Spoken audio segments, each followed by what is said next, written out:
Welcome to the Bible Search and Rescue podcast. Bible Search and Rescue is part of the West Star Institute. My name is Chad Vinters. I'm the host of Bible Search and Rescue.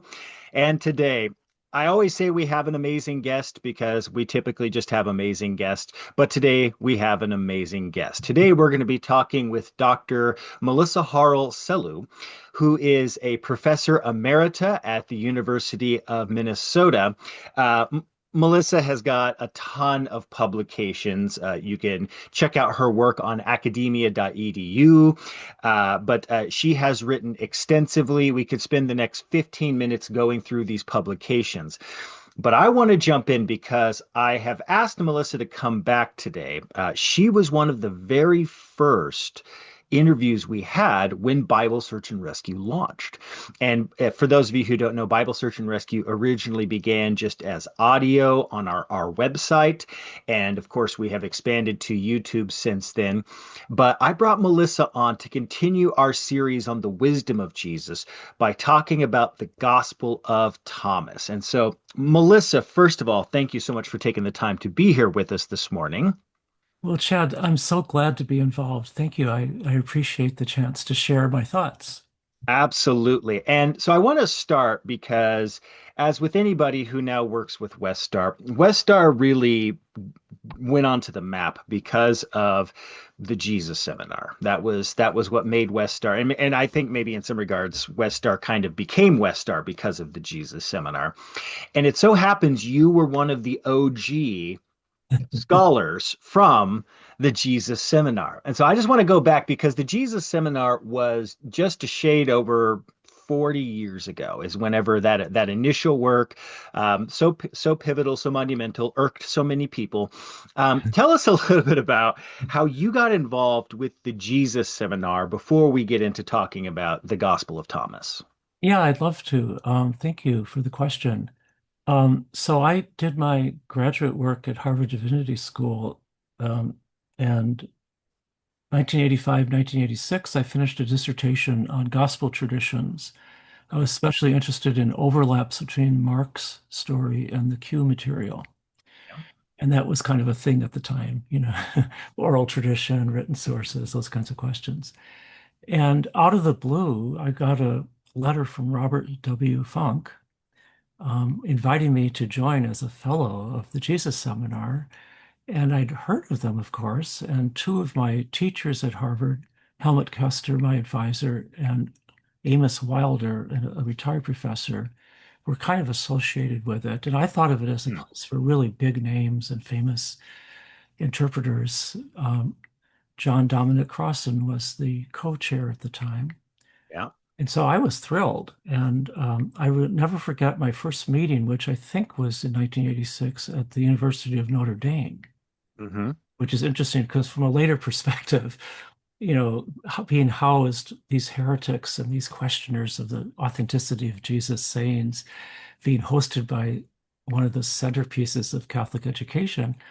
In fact, my second meeting was at Luther Seminary, another such place of a different tradition. And it was fascinating. I went there, and the topic was discussing the parables of Jesus in the Gospel of Luke. And the interest was, with what confidence could we say that this particular parable was actually spoken by Jesus? Or has it been modified in the tradition, or from some perspectives, invented by the author of Luke, Right. in the voice of Jesus? And that's where I met Brandon Scott for the first time, who was Mm. writing his essential book, Here Then the Parable, published in 1989, a tremendous, detailed, and exploratory interpretation of the parables. And it was so fun for me because, in those days we were still talking about the authenticity question in terms of rules of evidence. Hmm. That something that sounded weird or different, maybe that's more authentic, even though it makes Jesus weird and different. But if he says something that every Jewish rabbi said, like the Golden Rule, well, maybe he said it, but it doesn't make him stand out. Hmm. But if he says things like, uh, hey, you poor people are really well off. Blessed are you. That's a little different. And that might It actually come is. from Jesus. So anyway, we're looking at the parables of Jesus in Luke, such as very famous, the prodigal son or the Good Samaritan. Um, and I was struck by one particular thing. Dom Crossan in particular argued quite strenuously for their authenticity. And I pointed out that they were only attested in the Gospel of Luke, Hmm. which raised a red flag because one of the Yep. key rules was multiple attestation. Yep. And it was interesting. I got a lot of pushback, and Dom finally said, I hear the voice of Jesus in these parables. And I thought, oh, I'm surrounded by a bunch of pietists. So my initial thought was, okay, these are famous critical scholars, but underneath, they're really searching for the voice of Jesus. And I thought, oh, Hmm. it's interesting. And um, I continued with the group for about 5 years, and I enjoyed going to the meetings. I especially learned a lot from the conversations we had when we met. I think it was twice a year at that time in various locations around the country. And as you know, and as probably many of the people watching this know, each of us was tasked with writing a paper in advance on one or more section, pericope, statement, parable of Jesus, and trying to judge whether it was likely to be authentic and to some degree or not. Is it definitely Jesus? Is it kind of Jesus or probably not much of Jesus? Or no way did Jesus ever say that? The famous Hmm. colored beads. And the Yes. process was so formative for me because here we come and we'll have 25 or 30 people of various stages of career. So, me, a newly minted doctor of theology and New Testament, along with these world famous and world class scholars, right? And you're in the room talking back and forth. And that was so helpful to me because my doctoral program, Helmut Kester, a great scholar, really thought he understood it, and he didn't really encourage us to read a lot of people who differed from him, Mm. looking back retrospectively. And so here I was, oh, I'm talking to someone who was trained in a different way, and they're pretty interesting, and they're saying good things. And so it was very important for me in that way. But I struggled too. Hmm. One way I struggled was that I thought the whole enterprise was, in terms of method, rather fraught. That is to say, because we all acknowledge that all the material came to us through various layers of transmission. Hmm. Jesus said things in Galilee in the year 29 or 30. Okay, fine. Our earliest attested version of any of that we could safely date probably would be the Gospel of Mark, 40 years later, written in a different language, um, with a clear agenda about presenting Jesus and the death of Jesus as important in God's plan and so on. Yep. So there's so much going on there that to suspect that we could somehow extract from that text or other texts the real words of Jesus seemed to me that we might be kidding ourselves to some degree. Maybe we'd be right, but maybe we'd be Hmm. wrong. And so we were asked to vote for public purposes with these beads, red, pink, gray, or black, which just represented our actual feelings about the probabilities. And Funk, I Yep. think, borrowed that method. I saw that in your discussion with Professor Scott, you talked about the Q reconstruction project, which borrowed the notion from the Jesus seminar of the four possibilities. They actually also borrowed it from text critical Hmm. practices, A, B, C, D level of probability. Yep. That was our scholarly thing, but Funk was really good at attracting public attention. And so he would videotape us putting in our red bead or our pink bead and so on. And I remember seeing myself on Japanese TV, um, not directly, but, as taped. I thought, whoa. Yeah. And I tended to vote black a whole lot of the time. Hmm. Not because I knew Jesus didn't say it, but because I didn't think we had enough information to really say with any kind of legitimacy. Um, One famous example for me was the Lord's Prayer. Mm. Now, by most standards, um, you look at the Lord's Prayer and it's a unit, right? Father, we make these certain petitions and so on. But the interest of the seminar in finding the words of Jesus was such that one word of the Lord's Prayer was printed in red, Father. And then the others were pink and gray and black, depending on whether words and phrases in this one passage were Hmm. actually from Jesus. I thought that whole thing was rather complicated to be gentle. And especially I pointed out to the group that one of our rules about authenticity is it a community product? Does it seem to be a product of the later community as opposed to the original words of Jesus? And Hmm. there in both Gospels of Luke and Matthew, who have their versions of this prayer, the disciples asked Jesus, teach us how to pray. And so there he Oh, goes. He says, okay, community of future Jesus followers, if you want to pray, here you go. yeah. So I just thought we had to rule it out right from the start if you're being cautious. And so I couldn't decide whether I was the most conservative member of the group, meaning I was, wanted to be the most careful about claiming that things went back to Jesus, or the most wildly liberal because I was denying it all. And they Hmm. got so frustrated with my doing black, they invented a new bead for me, Oh, I haven't heard this. a clear bead. It had no color. And if I was voting black just because I thought we couldn't tell, I had to use the, the clear bead. And that didn't throw off. The trouble is you have one black bead and it changes the numerical average of all the Yeah. votes, right? Because 1-0 or whatever, or one or whatever really brings down the average. But my Yep. clear bead didn't count.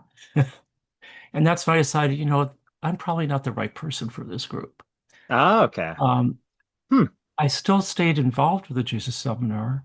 In fact, I was the editor of of the Forum Journal for 6 years in the Hmm. 1990s. I'm very, much an admirer of what the work did. It's just I myself, my own approach, didn't mesh completely well. Sure.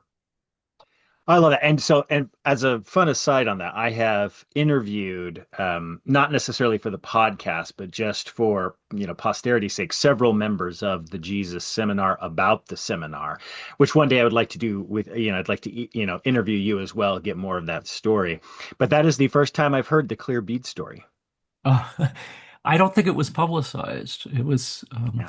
internal kind Yeah. of thing. Yeah. If nothing else, there was no extensive background about, oh, Melissa, she was just a pain during the course of that. So there was that. Most of the big controversy of it came during the Notre Dame session where the apocalyptic Jesus, that was most of what people talked about. So there was, Oh, yeah. So there, yeah. So you weren't a source of controversy, if that makes you feel any better. I do remember my mother phoning me on an Easter Sunday. She lived in Milwaukee, and the banner headline on the top of the Milwaukee Journal that Sunday morning was "Scholars Say Jesus Not Coming Back." And she knew I was part of this group. She called me up and she said, how could you say that Jesus is not coming back? And I said, Mom, I wasn't at that meeting, which was true. Yeah. And I said, it isn't that the scholars say Jesus isn't coming back. How would they know? What they argued was we don't think he predicted his return. Hmm. That's a not a very big difference in lay people's eyes, perhaps. No, but it's a little bit of a verbal judo, right? You kind of Yeah. there, kind of diffuse that little de-escalation. Well done. All right. All right. So we're talking about the wisdom of Jesus. We looked at this. We started. Brandon talked about Q, and you were one of the names. I was trying to wrestle with whether or not I invited you to talk about Q or Thomas because I know you have a background with both. I went ahead and I went with Thomas because you've written so many great works on Thomas. Where did your interest in the Gospel of Thomas begin? And when you are describing the Gospel of Thomas to students or whoever for the first time, how do you describe it? What is Thomas? I'll start with that second part first. To me, Thomas is one of several presentations of Jesus' life and teaching, primarily teaching, in the case of Thomas, of course, that were distributed in the second and third and later centuries by groups of Christians that were interested in gathering, collecting, reading, studying, praying about the wisdom of Jesus. And Thomas is the wisdom of Jesus focused tightly on his own sayings. So Thomas is not like the Gospels that are in the New Testament in several ways. One is that it's a series of statements attributed to Jesus. In modern times, we number them as 114. The manuscripts don't use these numbers, but that's true for verses and chapters in general. Sure. But it's got some surprising aspects if you're just familiar with the New Testament Gospels. It doesn't tell the story of Jesus, the meeting with John the Baptist, the calling of disciples, the exorcisms, the um, confrontations with the demons and the healing stories and the conflicts Hmm. with Jewish leadership and with Romans. We don't hear about the arrest of Jesus, the trial of Jesus, the death of Jesus, the resurrection of Jesus, all of which someone might say, hey, wait, those are central aspects, everything you just mentioned. You know, the fight against the devil, the healings, the miracles, the resurrection. Hmm. Thomas doesn't include any of it. There's very slim echoes of things. And that's an interesting question to me. Why? And I guess there's various possible answers. One is that we don't need to tell those stories because we already know them. The author of Thomas is presuming that if you're interested in reading this book, which is nothing but the wisdom of Jesus, maybe you already know about Jesus, and maybe you're part of a church group or something like that, to use that term somewhat anachronistically for the time period. Yeah. Or, I think this is even more interesting in a way, Thomas is trying to move away from a sectarian take and present Jesus as a wise speaker, a philosopher of wisdom that doesn't require one to be part of the Christian movement benefit. So Mm-hmm. there are other authors in the second century, such as Lucian from Syria, who present the teachings of certain philosophers, Demonax or other philosophers. And one could read the Gospel of Thomas as that type of work. That's to say, hey, you're kind of an intellectual. You have this study group that meets every so often to read the dialogue of Plato or something. Here's somebody you should know about, this Jesus guy. He has some very interesting things to say about life and about the nature of our world. And as many other philosophers and religious figures, what's the truth of our existence? Who are humans really? And what are we doing in this world? And what's our destiny? And the Jesus of Thomas talks a lot about those things. This is what it means to be truly human. This is where we're headed. This is where we come from. And this is how we can get back. And those things are implicit in the New Testament Gospels. Maybe John's Gospel, the clearest. Hmm. Jesus is from heaven. He's here briefly. He's trying to get back. He tells his followers, well, if you believe in me, um, you can get to heaven with me. But Thomas doesn't focus on belief. Thomas doesn't say you have to believe that Jesus is the Son of God, or you have to believe that Jesus died for the sins of the world. You have to take communion. You have to be baptized. None of these things are actually mentioned. Again, for possibly more than one reason.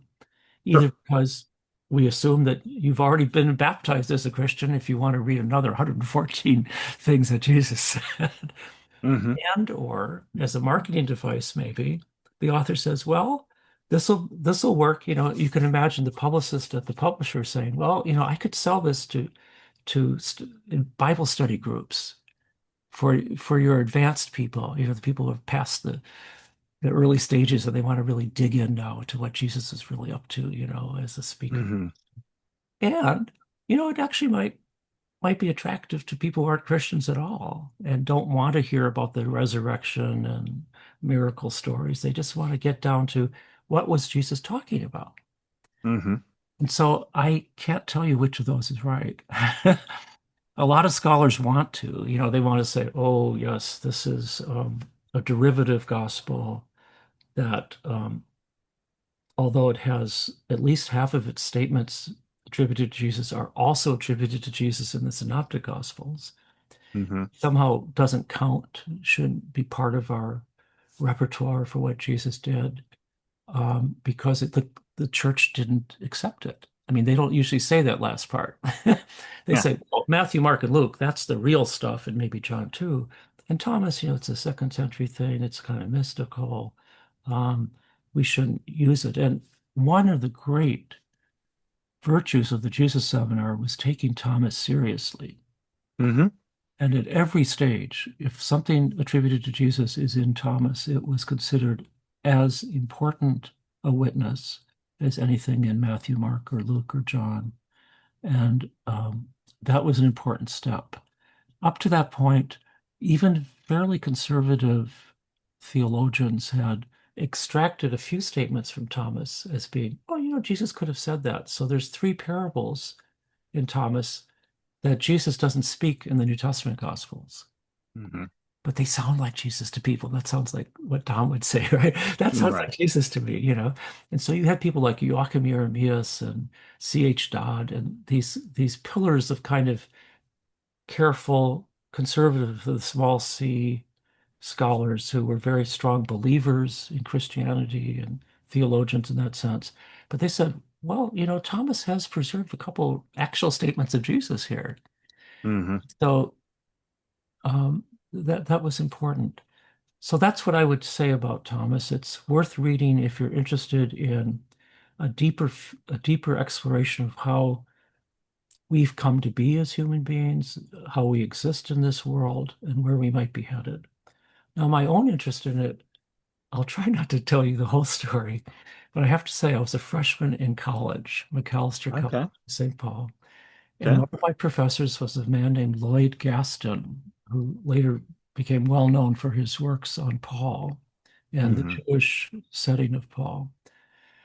But at the time, this is the time when we were still talking about hippies and the counterculture and this kind of thing. And there was a January term. January term in college in those days was to do something fun and a little different. Didn't really count, but you did it. And the topic was Gnosticism and the counterculture. The theory being that there was something similar about, let's say, protesting the war in Vietnam or smoking pot or however you want to talk about college students back in that time, the Nixon presidency and so on. Hmm. Uh, and this interesting thing that people are starting to hear about called Gnosticism. And the thought at the time was that Thomas was a Gnostic gospel. And I don't know if I need to identify what Gnosticism is, but in those days, basically, if you found something that didn't stress the cross and resurrection, or something that especially was interested in attaining knowledge, self-knowledge. And Thomas is very big on this. The whole point is to learn more about yourself, to find your divine identity inside yourself, and then to strive Hmm. to return to that divine oneness in some spiritual plane. And so I took that seminar and we read a unauthorized translation of the Gospel of Thomas because it hadn't yet been officially published. Okay. I thought, this is weird stuff. Mm. Put that aside for a while. I'm in graduate school.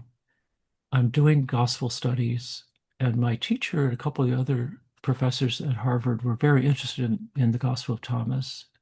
I thought, I think I'll learn Coptic so I can read the Gospel of Thomas. And so I Hmm. did. And I took all 3 semesters of Coptic that were available. Since I became kind of a professor of Coptic on the side, that's my secondary interest to this day is Coptic studies. And then I started reading Thomas directly in its full form, the manuscript found at the Nag Hammadi find in Egypt. And that sparked an interest. But it wasn't until later, I think in the 1990s, I started studying Thomas for itself. And I published a couple articles saying, you know, most writing about Thomas is using Thomas for other purposes. We have reconstructions of the historical Jesus. Thomas either fits ours or doesn't, Hmm. or we want to debate authenticity. Did Thomas have, does it preserve things from Jesus independently, or is it simply copying the New Testament and adding some other weird stuff, those kind of Right. debates. And I said, actually, Thomas is interesting all by itself.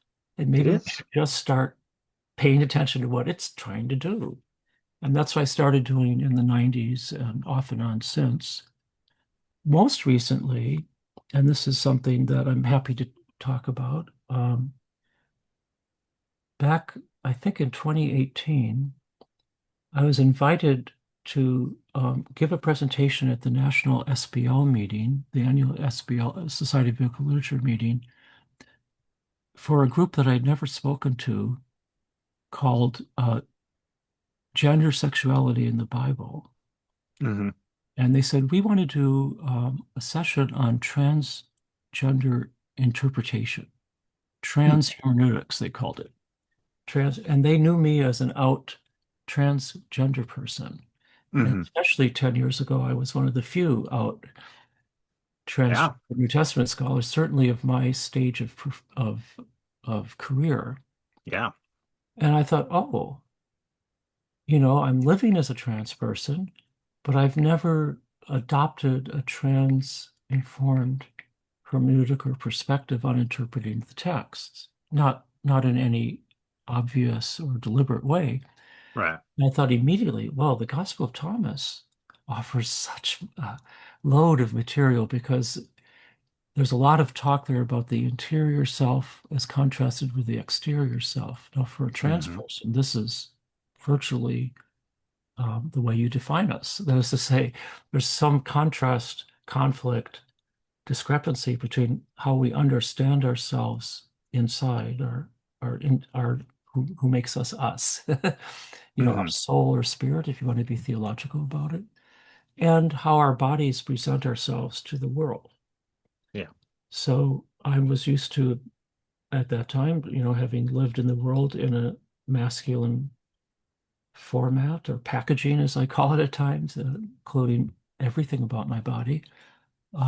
And yet knowing most of my life that I thought this is weird because I know inside that I'm a girl or I'm a woman or whatever. And Hmm. eventually I was able to come out publicly and live as a trans woman. Yeah. So I went back and reread the Gospel of Thomas, which I'd read many times. I'd published probably 10 or 12 articles on Thomas by that time. Yeah. And I said, oh my God, when you put on those spectacles and you start reading Thomas specifically as a transgender person, all sorts of resonances came to the surface. And that's what Yeah. I wrote an article based on that, which was published 6 years ago now in an open access journal called the Journal of Interdisciplinary Biblical Studies. And Hmm. because it's open access, I think, and because gender studies and particularly transgender issues became more of an academic interest in the last decade or half decade, Yeah. that's an article that has been more broadly read than anything I've ever published. It used to be Yeah. the article I wrote on the parables in Luke was the best cited, But now this one, I run into people all the time say, "Oh, my students read your article." And I think That's open cool. access is the reason. It's not me. It's the fact that you can just click. You don't have to go Hmm. to the library. You don't have to get special permission. You have to buy the journal. It's not behind a paywall. Yeah. I think a second reason it's widely read is I'm very personal in that article, just as Hmm. right now. I talk about myself as a trans person and how various statements in Thomas sound to me as a trans person. Yeah. No, and that is a tremendous article. Would highly encourage anybody to read it. And that is on your Academia EDU page, isn't it? That Yeah, article? Yeah, yeah, there's a lot on there, and I follow Melissa on her Academia EDU. There's great resources, and Academia EDU is actually a great resource anyway because there's a lot of excellent scholars who put stuff up there that just gives people access. It's wonderful, and that's really interesting because Similar to your experience, I had never, when I was reading Thomas in the past, had never really thought about it from a trans hermeneutic perspective. And it's interesting to me that, you had to basically take your, I don't know, maybe your scholar hat off, right? For, how you do, how scholars, we tend to be very rigid. We tend to go through this, that, whatever else. And the way that, even as a trans person, that's not the initial thought you had with Thomas, right? And to kind of put on a new hat and to think about it maybe in a more personal way. But yeah, there's so much in there, because Thomas taught, for those of you who have not read the Gospel of Thomas, there's lots of excellent translations, which Westar has produced the complete Gospels. That's one way you can access it, and it's just a great treasure trove of. And you were part of. Did you help translate Thomas as part of that? I translated the Gospel of Mark then, actually. Steve Patterson translated Thomas, I think, Okay. along with Marvin Meyer, I believe. Um, yeah, that was a great publication by Westar, Hmm. in part because it tries to show the voice of each text. If you look in typical Bible translations, it's harder to hear the differences in English between Luke's Greek and Mark's Greek and Matthew's Greek, let alone Thomas's Greek and Coptic. Uh, Hmm. and so we were called upon to bring out the character, the personality of each of those gospels, which was a really fun project. Oh yeah. Robert Fortna did John. Um, anyway, yeah. Yeah. No, but there's a lot in Thomas about the two becoming one. When you make the male like the female and the female like the male. So thinking back to that experience as you were going through it, what were some of the ways in which going through it and trying to put on that new hermeneutical lens, how did that change Thomas for you? Well, first of all, I have to say that I deliberately adopted an approach called reader-centered interpretation. That is to say, I'm deliberately taking the stance of who I am, and this Hmm. is what the text is meaning to me as that person. I believe that I have some objective reality there too, Sure. but as opposed to saying, okay, I have found the one and only true meaning of this text, and you have to agree with me because I know Coptic better than you do, or whatever is the typical thing we do. I said, okay, this is what I'm hearing here. Hmm. Um, there are many things. I think the strong binaries of the text are fascinating. Now, binaries are found throughout early Christian literature. Paul and the Gospel of John both talk about the flesh and the spirit, and above and below, and lightness and darkness, Hmm. and even in Paul's case, occasionally male and female, as oppositional, as ends of a pole, as somehow. And Thomas is filled with those, and that can give a trans person some pause Hmm. because many people who don't conform to typical genders have difficulty with the binaries through which culture puts us. You're either a man or you're a woman, right? Hmm. Right. And, until very recently, a baby born with what used to be called ambiguous genitalia, the doctors would almost very early do surgery on that baby to make the genitalia look male or female because Hmm. we have to do that, right?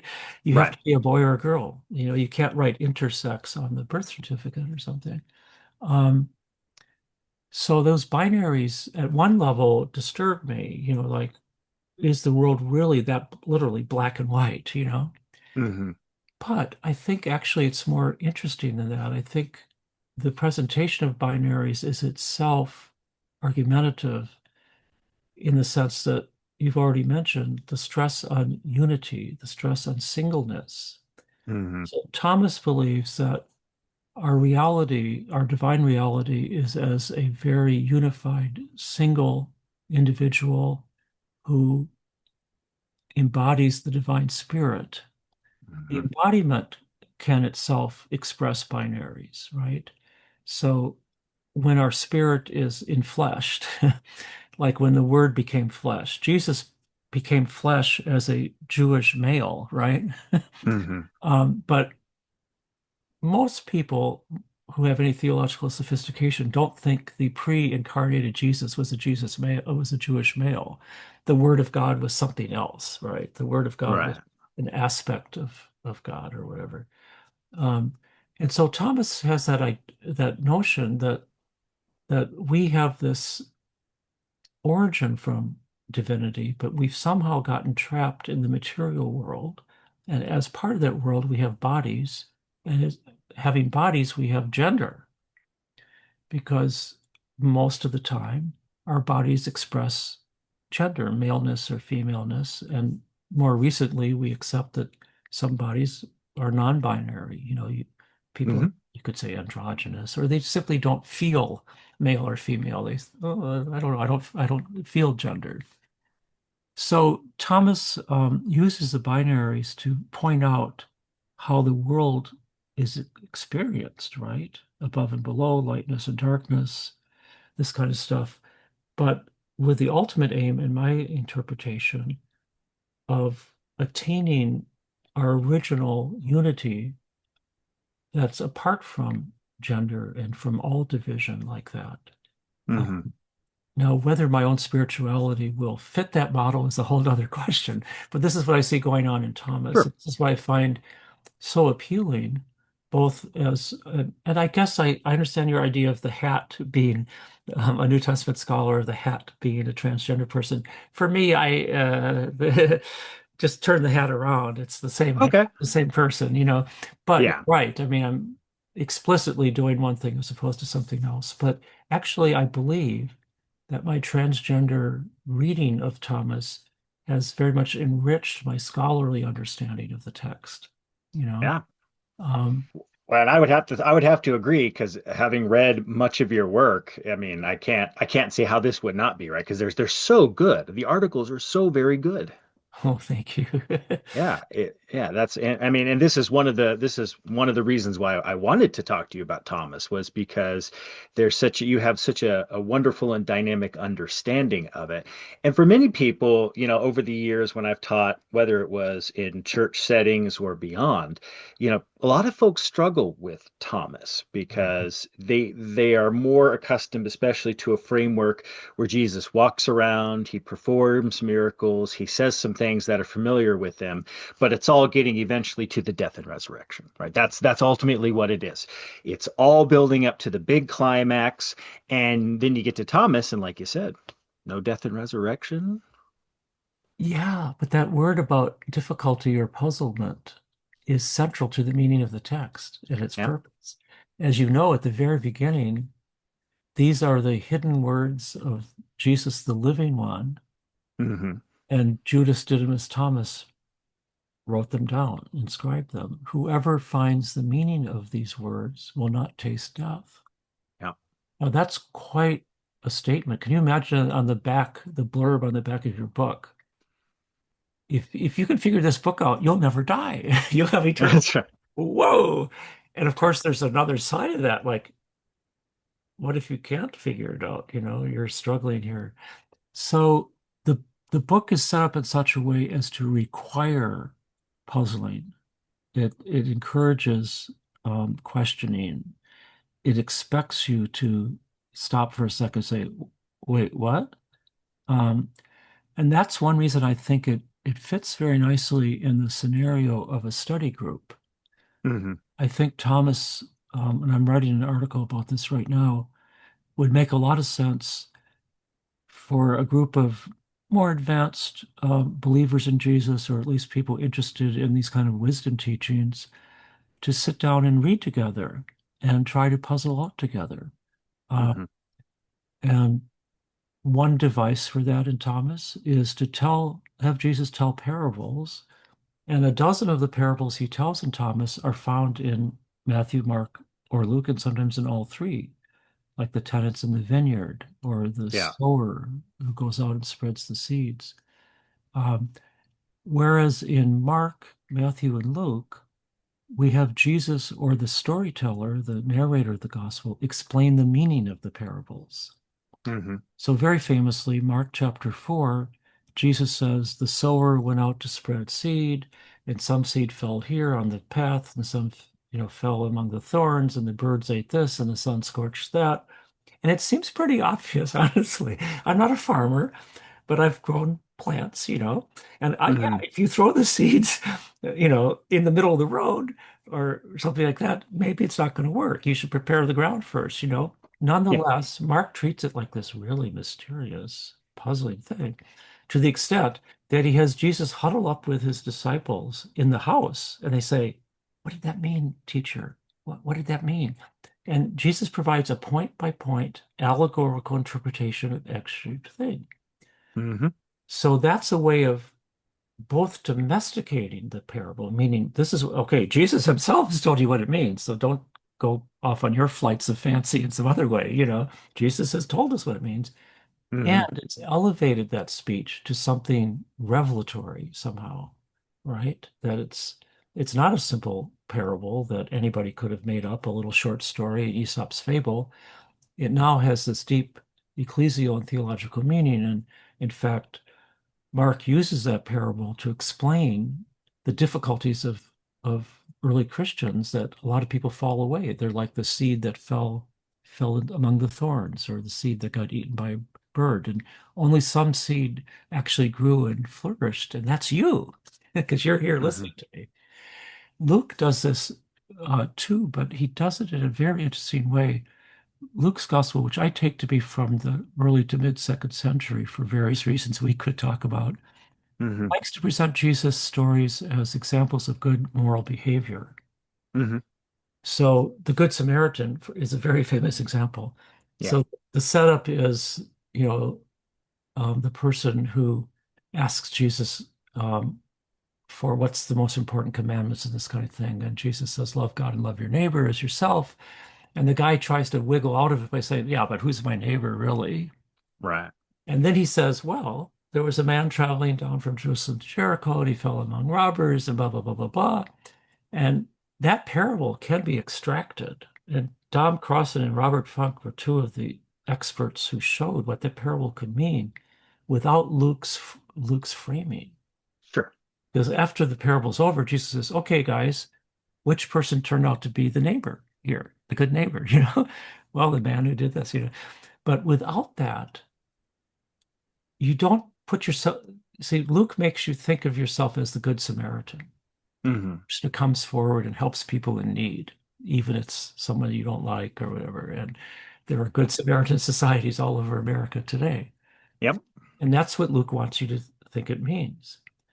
But Crossan and Funk argue in various essays of theirs and in books, again, that if you just read the parable on its own, you actually identify with the traveler. Hmm. That's how it starts. There's a guy traveling down this dangerous road, and unsurprisingly, he gets mugged and robbed and left in the ditch to die.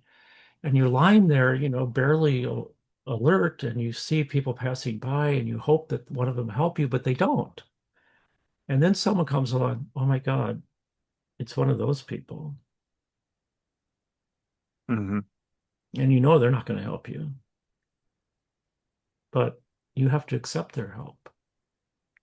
Because this is the person who binds your wounds and takes you to the hostel or the hotel and pays for your expenses, and wow, um, that's such a different perspective. Not like, Yeah. let's go hunting for people we can help. Let's be willing to accept God's help in ways that we don't expect or maybe even don't like. Hmm. I use that parable and that interpretation as my sermon in the Presbytery of Boston in 1981 when I was coming up for ordination. Hmm. And the reason was it was the 25th anniversary of the first woman being ordained a minister in the Presbyterian Hmm. Church. And I thought, someone came along that not everybody liked, including people still in that room, Gordon Conwell Yeah. Theological Seminary professors, for example, who didn't approve of Hmm. women clergy. Hmm. And they didn't like my interpretation, but they passed me anyway. Anyway, so that's what Luke is doing. My point about Thomas is Thomas has none of that. Hmm. Thomas never lets you know what Jesus said the parable meant. Thomas never provides the framework like Luke does, guiding you into thinking what the parable meant. Like whatever Jesus meant by it, I want to use it as an example of being a good neighbor. Go out there and be a good neighbor, like the Hmm. Samaritan. Um, or be forgiving, like the father of the prodigal son. Whatever, that's what Luke is up to. Thomas doesn't do it at all. Right. Sometimes we'll say, hey, if you have, you better listen up. If you have good ears to listen, listen up, which Mark has to say too in the Gospel. Hmm. Apocalypse of John uses it.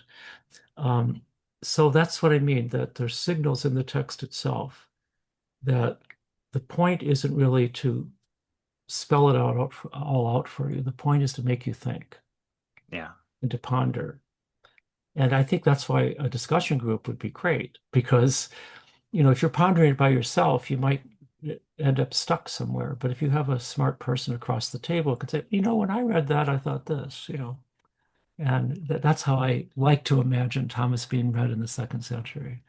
And, third century, we have three manuscripts in Greek from the third century. That's three Hmm. times the number we have of the Gospel of Mark in the third century. So people were reading it. Yeah. Yeah. Uh, just at and I actually think one of these days we need to come back and we need to do another one. We'll do a podcast on manuscript. There's all sorts of things we could talk about, but kind of in wrapping up, if you are advising someone who's approaching the Gospel of Thomas for the first time, or maybe they're interested, but sometimes, the text can be difficult, it's beyond the typical framework, whatever it is. What is your advice to people, whether students, younger students, whether adults trying to figure this out? What's your advice to them on how to get the most out of Thomas? Like, what's a good translation? What's the kind of approach to it that you would suggest? I think the translation in the complete Gospels is good, but as you said earlier, there's quite a few out there and you can find them easily online. I would actually recommend a commentary or two. Hmm. Now, I don't always recommend that for, let's say, the Gospel of Matthew, because you can read a study Bible that gives you a lot of the information, the footnotes or whatever. But there are two or three really interesting commentaries on Thomas that would set the scene for you. If you're puzzled by a particular saying, you could say, well, what did so and so think about that? For a page or two, a few paragraphs. Uh, Hmm. and the commentaries I would recommend, one is by Richard Valentassus from as long ago as 1997, perhaps, um, which gives a very literary reading of Thomas. Isn't concerned about whether Jesus actually said something or whether it was borrowed from Luke or not, but just wants to tell you what it's talking about. And I find that Okay. very helpful. Stephen Patterson has various publications on Thomas that would be helpful. Um, there's some much more academic, scholarly commentaries out there by Simon Gathercole or Uwe Plisch you can find. But I think um, that's for someone who wants to really dig in deep, use a Hmm. commentary. Otherwise, I think you could do what the text asks you to do. Stop and think about it for yourself. Hmm. Write some notes, ponder it. By the end, you might be a little distressed or not by the last little anecdote in the gospel, which I think we should mention. Yep. So after all this, and where we end up is Simon Peter says to Jesus, "Make Mary leave us, because women are not worthy of life." Hmm. Now, I find that a very, if you just leave it there, that's hard. Yeah. Maybe Peter thought that. I don't think it's an historical statement, but Peter is a famous avatar in early Christian literature as a misogynist. So Hmm. he's the main opponent of Mary in the Gospel of Mary, and there's Hmm. some other texts. So he's kind of jealous of Mary as being too close to Jesus and maybe having heard things that the rest of them didn't hear. And you want Jesus to slap him down, right? Hey, bud, hey, she's just as good as you. She might be better. That's what you want if you're a modern feminist leaning person, or Hmm. gender inclusive person. That's not what Jesus does. He says, I myself will lead her and make her into a living spirit. resembling you guys, you males, because every woman who becomes male will enter the kingdom. Now, again, on one level, you could find that if as a woman, you can find that dismissive. I have to become a man. And in the article that we've talked about, I say, nope, I'm not going back, not going back, as somebody said famously last year. But anyway, that's not really what's meant. If you've read the text carefully up to that point, this phrase, the living spirit, is essential because Thomas has Jesus teach us that our true identity is as a living spirit, but that living spirit is entrapped in a physical body. And Thomas shares the ancient notion of the chain of being, that divinity is nothing but spirit. Mhm. Spirit encased in flesh can be differentiated because bodies do that between male and female or other. And we all know that men have a priority over women in society, certainly in that day and Yeah. largely today. And so that's what he's saying. The men are a little closer; they have that advantage, but women can get there too. But I focus on something else. Jesus responds with a certain pronoun to the male disciples. And we trans people are very interested in our pronouns, right? You could see them on screen for me, she and her. Jesus doesn't say, I myself will take Mary and turn her into a male like us guys. Nope. He says, I will make her a living spirit, meaning beyond body, like you men. Hmm. And I take that very seriously, that Yeah. from Thomas's point of view, Jesus, yes, is enfleshed in a body and therefore has gender and probably didn't choose to be a disadvantaged human by, let's say a female or an enslaved person, chose to be a free male. But that was just a disguise or just a temporary condition. Jesus is truly a living spirit, and he's calling us to recognize our living spirits and give them strength and so on. And he's not identifying with males. Right. Well, I'll make her like you guys first, and then we'll move on from there. So, Yeah. Not us guys. Not no, us guys. You no, guys. yeah, and that's an Right. example of a trans reading. Yeah. And I find it very persuasive because I'm a trans woman. Whether others do or not, it's up to them. Yeah. Well, and but there is something to be said about that. Like you said, taking the pronoun seriously. I'm not sure how many people actually knew what a pronoun was before about 6 years ago, and then so now we're actually at the point where people understand them, in some regards at least, right? Because they talk about, oh, why I shouldn't have to use pronouns. Well, you just did, right? That sort of, that sort of thing. It happens all the time. And just people self-owning themselves on social media.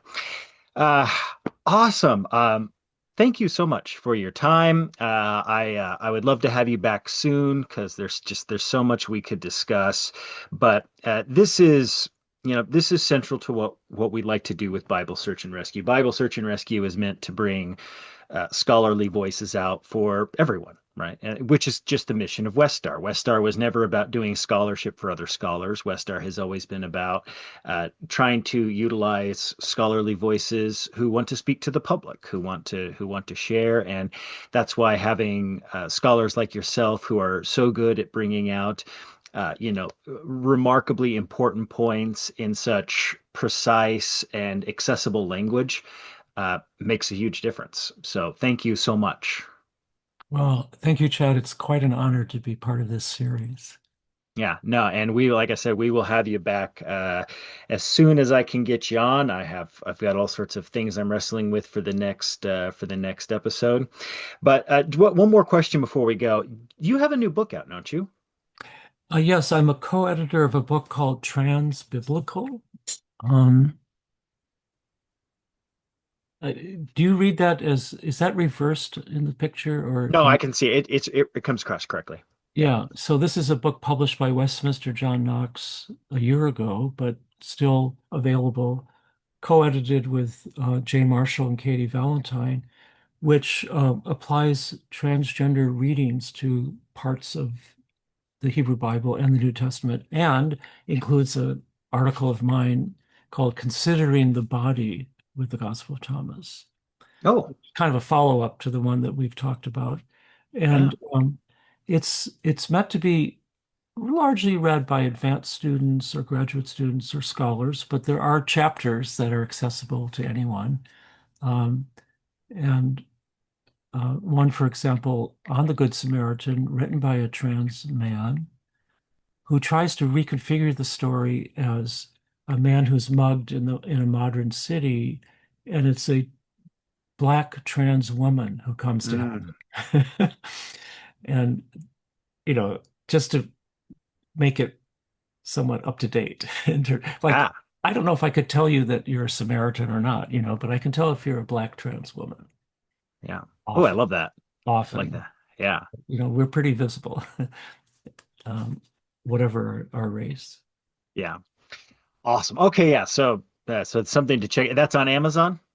It's available on Amazon. Actually, Westminster's running a 40 or 50% discount on the text um, until the end of June. So I Oh, don't know when this will come out, but occasionally they do that, and you just type in um, uh, WJK 50, I think, to get the discount. okay, great. Yeah, and I will probably have it up today, so hopefully it will get some notice. But yeah, because some of our folks, because we just did a book thing for West Star, and some of our folks do not want to buy from Amazon, and I get that, right? So there Oh, you there can are buy other from the options. publisher. You can buy right from the publisher, or Great, yeah, and at some bookstores, but I don't know how many. very good. Thank you so much, Melissa, for your time this morning. Thank you for the work that you're doing, and thank you to all of you for tuning in. This has been the Bible Search and Rescue podcast. Thank you for your time, and until our next episode, please go out and make the world a better place for somebody else today. Take care, everybody. Bye bye.